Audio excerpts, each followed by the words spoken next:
85% वाले लोग अभी भी अशिक्षा ज्ञान का अभाव है, अभी भी वो राम और भगवान पर विश्वास कर लेते हैं। विकास होना चाहिए ना, आर्थिक समृद्धता होनी चाहिए ना, राष्ट्र खुशहाल होना चाहिए ना। कि हिंदू राष्ट्र बनाने से क्या होना है कि भाजपा मुक्त भारत बनाना हम चाहते हैं, और ये एक तरह से पहल है। मैं समझता हूँ कि ये पहल आपने देखा, भगवान बजरंगबली हमारे सबसे शक्तिशाली भगवान माने जाते हैं, लेकिन उसकी तुलना उन्होंने बजरंग दल से कर दी। बजरंग दल एक पार्टी है, एक इंस्टीट्यूशन है, उसकी तुलना कर करके हम सनातनियों का अपमान किया है। जनता 24 में फैसला करेगी, जनता के न्यायालय में सभी को जाना है। नमस्कार, मैं ज्योति यादव आप सभी का नेशनल दस्तक पर स्वागत करती हूँ। कर्नाटका चुनाव के बाद प्रत्येक व्यक्ति अब ये जानने में दिलचस्पी रख रहा है कि आखिरकार 2024 में अब की बार किसकी सरकार। जाहिर तौर पर ये छोटी बात नहीं है, क्योंकि अब जो चुनाव होने वाले हैं उस पर सभी की निगाहें गड़ी हुई हैं। लोकसभा चुनाव जाहिर तौर पर हम सभी के लिए खास है, लेकिन कर्नाटक चुनाव की अगर मैं बात करूं तो जिस प्रकार से बीजेपी ने मुक्की खाई है कांग्रेस से, वो भी कहीं ना कहीं सोच विचार का विषय बन गया है। इस वक्त मेरे साथ आपको कैमरे में जेडीयू के एक प्रसिद्ध नेता शैलेंद्र कुमार, जो कि दिल्ली प्रदेश अध्यक्ष भी हैं, उनसे खास बातचीत करूंगी 2024 को लेकर। सबसे पहले मैं आपका स्वागत करना चाहूंगी। धन्यवाद। नेशनल दस्तक को भी मेरी शुभकामना, बधाई। सर, क्या कहना चाहेंगे जिस प्रकार से कर्नाटक चुनाव में बीजेपी को तो मुक्की मिली, लेकिन जेडी का भी जो हाल था वो सभी के सामने है। एक्चुअली कर्नाटक में जो बीजेपी हारी, उसका मुख्य कारण कर्नाटक में इनके पहले से सरकार थी। हर घर में भ्रष्टाचार का चर्चा था। इतने भ्रष्ट पार्टी होने की वजह से और इन लोगों का मनोबल इतना हाई हो चुका था, इनका कहना था कि कांग्रेस मुक्त भारत का निर्माण करेंगे हम। लेकिन जनता, मैं बधाई देना चाहूँगा कर्नाटक की जनता को कि उन लोगों ने दिखा दिया कि भाजपा मुक्त भारत बनाना हम चाहते हैं, न कि कांग्रेस मुक्त भारत। और ये एक तरह से पहल है। मैं समझता हूँ कि ये पहल आपने देखा कि इसके पूर्व पंजाब में ही बुरी तरह से हारे, हिमाचल में हारे।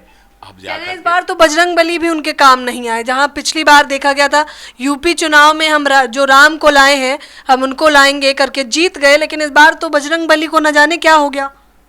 एक्चुअली है कि कोई भी आदमी केवल भगवान के नाम पर कितना दिन लाभ उठा सकेगा। बजरंगबली जी, हम भी सनातन धर्म के हैं, हम भी सनातनी हैं, भगवान को हम भी मानते हैं। भगवान बजरंगबली हमारे सबसे शक्तिशाली भगवान माने जाते हैं, लेकिन उसकी तुलना उन्होंने बजरंग दल से कर दी।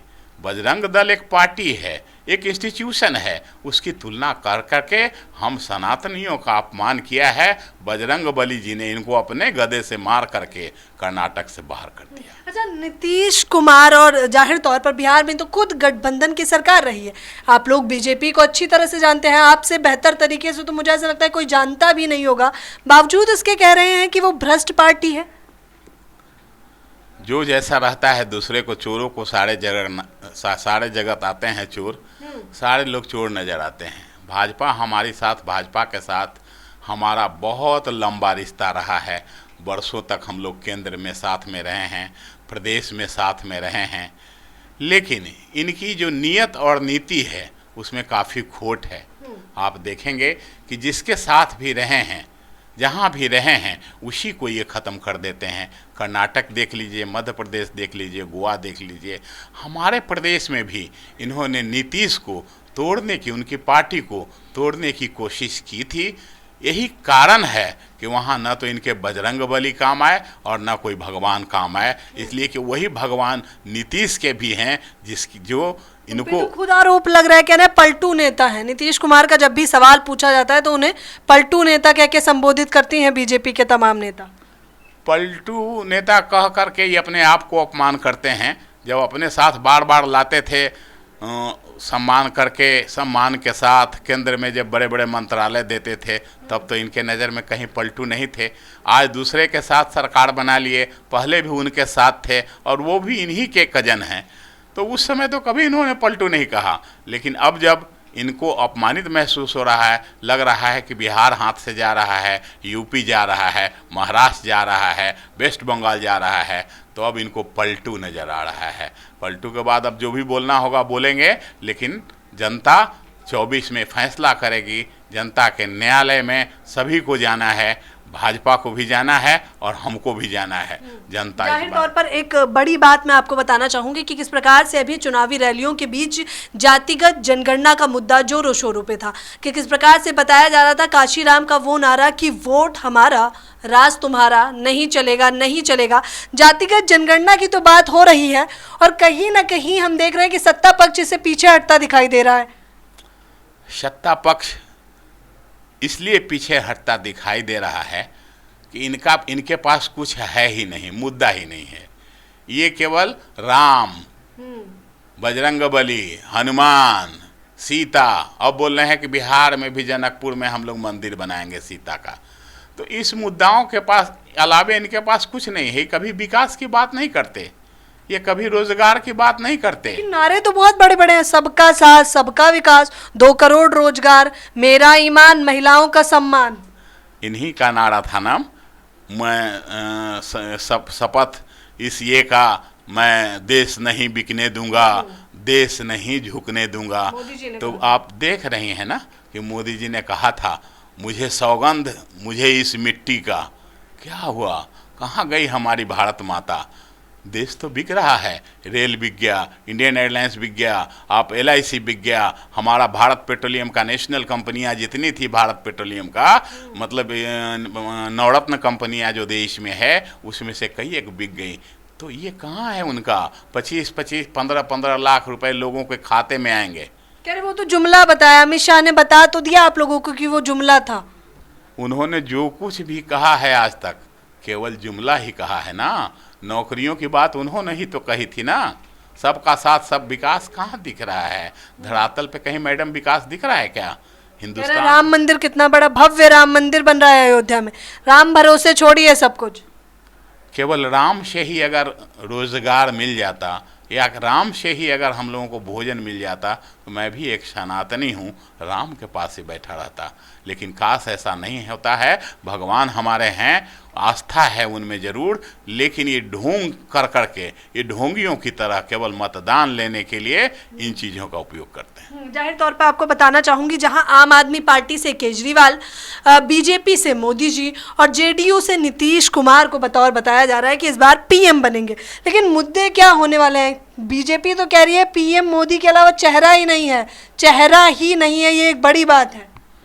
मैडम, मैं आपको बता दूं कि आज पूरा देश माननीय PM महोदय से उनका प्रमाण पत्र मांग रहा है, सर्टिफिकेट मांग रहा है कि कृपया आप यह बता दें कि आपका डिग्री क्या है।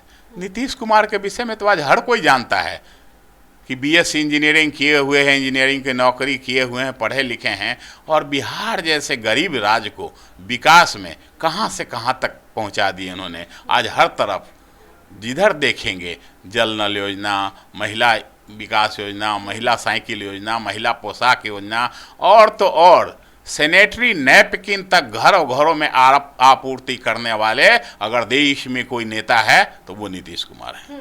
जातिगत जनगणना की जब बात होती है तो कहा जाता है कि देश को तोड़ने की बात की जा रही है, क्योंकि अब तो छुआछूत सब समाप्त हो चुका है। जातिगत जनगणना इसके लिए नहीं किया जा रहा था कि जाति को अलग किया जाए। जातिगत जनगणना करने का उद्देश्य था कि जो भी लोग हों, चाहे उच्च जाति को हों या नीच जाति को हों, उनकी आर्थिक स्थिति क्या है, उनका रहन सहन क्या है, वो अपना जीवन यापन किस तरह से कर रहे हैं, ताकि उसके आधार पर शिक्षा नीति और आर्थिक नीति बनाई जाए और इन्हीं लोगों को केवल लाभ दिया जाए। डर क्यों रहे हैं फिर जातिगत जनगणना से? डर इसलिए रहे हैं कि 85% लोग जो हैं नीतीश के हैं, और 15% लोग वाले ही पूरे देश में शासन कर रहे हैं। तो ये लोग इसलिए डर रहे हैं कि 85% वाले जिस दिन सजग हो जाएंगे उस दिन इनका शासन नहीं रहेगा। और सजग हो चुके हैं या अभी भी कमियां हैं? अभी भी जागरूकता में थोड़ी कमी है, लेकिन धीरे धीरे लोग जागरूक हो रहे हैं। असल है कि हमारे जो लोग हैं, जो 15% जिनकी आबादी 85% है, मैं जो कहा आपको अभी 85% वाले लोग अभी भी अशिक्षा ज्ञान का अभाव है। अभी भी वो राम और भगवान पर विश्वास कर लेते हैं और उन्हीं के ये में चले जाते हैं, जिसका धोखा, जिसका खामियाजा इन 85% लोगों को लेकिन भुगतना राम पड़ा। तो आस्था का विषय है, लोग तो आस्था के लिए मरने मारने को उतारू हो जाते हैं। आस्था में कहाँ कोई कमी है? मैंने कहा कि मैं भी सनातनी हूँ, मेरी भी आस्था है, मैं भी मेरे भी भगवान है। डुप्लीकेट हिंदू भी है ना, उनके अनुसार कुछ लोग हिंदू तो हैं लेकिन डुप्लीकेट हिंदू हैं। डुप्लीकेट जो इन बातों का उपयोग कर रहे हैं वो सभी लोग डुप्लीकेट हैं। बाकी हिंदू डुप्लीकेट नहीं होता। इसमें डुप्लीकेट और ओरिजिनल कोई लाभ मिल रहा है क्या धर्म के आधार पे? कह रहे जो हिंदू राष्ट्र नहीं चाहते वो लोग कौन है फिर? हिंदू राष्ट्र की आवश्यकता क्या है? हिंदू खतरे में है। कौन कहता है हिंदू खतरे में है? हिंदू तो नेता तो बयानबाजी करते दिखाई दे रहे हैं। बिल्कुल नहीं, बिल्कुल नहीं। आपसी में भाईचारा को तोड़ना, देश को तोड़ना, ये एक गलत दिशा में ले जाना हुआ। हमारा देश धर्म प्रधान देश है, यहाँ अनेकता में एकता है। यहाँ हिंदू, मुस्लिम, सिख, ईसाई सभी लोग, हम लोग भाईचारा से, प्रेम से रहते हैं। इसको क्यों आखिर तोड़ना चाहता है कोई भी व्यक्ति? अच्छा, जो जेडीयू, अगर हम जनता दल की बात करें तो इस बार 24 के क्या मुद्दे होने वाले हैं, वो खास मुद्दे जो जन से जुड़े हैं? 2024 में हमारे माननीय नीतीश कुमार जी प्रधानमंत्री के प्रत्याशी होंगे और सारी विपक्ष उनको सपोर्ट करेगा। विपक्ष सपोर्ट करेगा? विपक्ष आज के दिन में वही है ना मैडम, जो भाजपा के विपक्ष में है। तो वही सारा विपक्ष एकजुट हो जाएगा, भाजपा अकेली रह जाएगी। अच्छा, हाँ, ये भी बड़ी बात आपने कही कि नीतीश कुमार जी ने कहा था कि विपक्ष को एकजुट होने की आवश्यकता है अगर जीत चाहिए तो ये कौन सी रणनीतियां बनाई हैं? अंदर की बात हम जानना चाहेंगे, ये कौन सी रणनीतियां चल रही हैं? इनकी कोई रणनीति नहीं है, एक ही नीति है कि किसी भी तरह देश को बचाया जाए, देश के संविधान को, देश के इतिहास को। ये संविधान और इतिहास दोनों ही बदलना चाहते हैं और सारा कुछ विकास और दूसरे बेरोजगारी जैसे मुद्दों को सामने न ला करके सदा बस इन्हीं मुद्दों को सामने लाते हैं। जैसा कि आपने उठाया हिंदू राष्ट्र बनाना, इससे क्या विकास हो जाएगा? इससे किसी क्या भला हो सकता है? विकास होना चाहिए ना, आर्थिक समृद्धता होनी चाहिए ना, राष्ट्र खुशहाल होना चाहिए ना। कि हिंदू राष्ट्र बनाने से क्या होना है? मेरे समझ से कोई उससे विकास नहीं होगा, न रोजगार मिलेगा, वर्ग संघर्ष जरूर बढ़ेगा।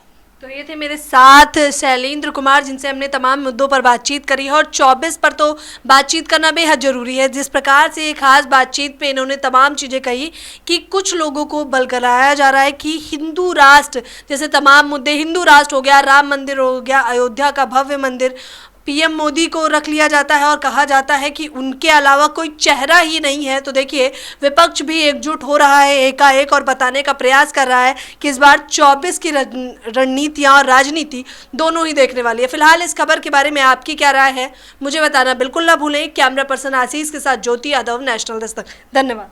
थैंक यू, बहुत बहुत धन्यवाद। नेशनल दस्तक को मेरी हार्दिक शुभकामना, बहुत बहुत बधाई मैडम, आपको भी थैंक यू। नेशनल दस्तक की आपसे गुजारिश है कि अगर इसको बचाना चाहते हैं तो नेशनल दस्तक को सब्सक्राइब करने के लिए रेड कलर के सब्सक्राइब बटन को दबाएं, फिर बेल आइकन की घंटी दबाएं। नेशनल दस्तक को बचाने के लिए बहुत जरूरी है कि हर खबर को शेयर करें, लाइक करें, कमेंट जरूर करें।